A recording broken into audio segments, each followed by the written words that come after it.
வணக்கம் நண்பர்களே. Momentum masters YouTube சேனலுக்கு உங்களை அன்புடன் வரவேற்கிறோம். இங்கே நீங்கள் உங்களை நம்பும் சக்தி, வெற்றிக்கான உந்துதல் மற்றும் தினமும் முன்னேற உதவும் முன்னேற்ற கதைகளை தமிழில் பெறப்போகிறீர்கள்.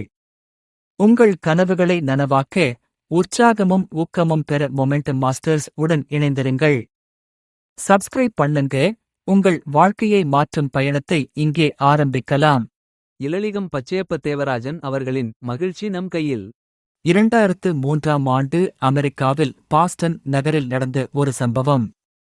3 வயது நிரம்பிய கேலே ஹேரியட் என்ற சிறுமி தன் சகோதரியுடன் விளையாடிக் கொண்டிருந்த போது 3 துப்பாக்கி குண்டுகள் அவள் மீது பாய்ந்து முதுகெலும்பு உடைந்தது. அதன் பின்பு சிரமமான சக்கர நாற்காலிதான் அந்த சிறுமிக்கு அன்றாட வழக்கமான வாழ்க்கை ஆகிவிட்டது. 2 ஆண்டுகள் வரையில் வழக்கு நடைபெற்றது. 29 வயதான ஆண்டனிவாரன் என்ற சுட்டவனை நீதிமன்றம் குற்றவாளி என தீர்ப்பளித்தது. அப்போது நீதிமன்றத்தில் இருந்த 5 வயதான கேலி தேம்பி அழுதவாறு அந்த குற்றவாளியின் அருகில் சென்று, "நீங்கள் செய்தது பெரிய தவறு, ஆனாலும் நான் உங்களை மன்னிக்கிறேன்" என்று கூறினாள்.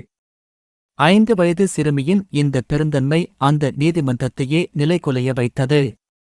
அதை பார்த்துக் கொண்டிருந்தவர்கள் அனைவரும் மனம் நெகிழ்ந்தார்கள். அதுவரை சுட்டவன் மீது கோபத்துடன் இருந்து அந்த சிறுமியின் தாயும் அவனை மன்னித்தார். இந்த நிகழ்வு அமெரிக்காவின் அனைத்து தொலைக்காட்சிகளிலும் ஒளிபரப்பாகி பார்வையாளர்கள் உள்ளங்களை வெகுவாக உருக வைத்தது. மன்னிப்பு என்பது மனித இனத்திற்கே உரிய மகத்துவமான பண்பு ஆகும்.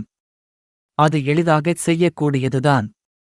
ஆனாலும் அதை செயல்படுத்துவதில்தான் பலருக்கும் மிகுந்த தயக்கம். அதனால்தான் நமது அன்றாட வாழ்க்கையில் சண்டை, சச்சரவு, அடிதடி, வெறுப்பு, கோபம், பகைமை, பழிவாங்கல் என துயரத்தின் பல நிகழ்வுகள் காணப்படுகின்றன. மன்னிப்பதையும் மறப்பதையும் கடைபிடித்து அனைவரிடமும் அன்பு செலுத்துவதை பிரம்மஞான சங்கம் பெரிதும் வலியுறுத்துகின்றது.